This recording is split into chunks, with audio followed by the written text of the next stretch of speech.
Словно ветер в степи, словно в речке вода, день прошел и назад не придет никогда. Будем жить, о подруга моя, настоящим, сожалеть о минувшем не стоит труда.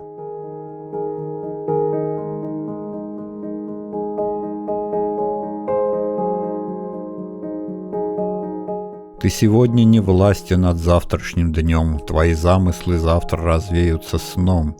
Ты сегодня живи, если ты не безумен, ты не вечен, как все в этом мире земном.